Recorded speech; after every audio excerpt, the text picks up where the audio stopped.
How to fix Google Chrome crashing on Windows 10.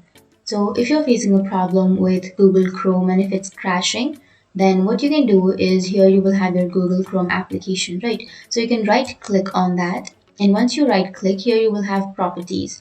Click on properties and then you can go for compatibility. And under compatibility, here you will have run this program in compatibility mode. So you can click on that and you can choose your drop down bar.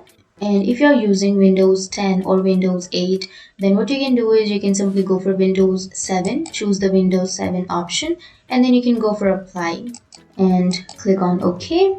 So that's it. And now you can open up your Chrome and then you can open up your Chrome browser, and now you can see that it won't crash.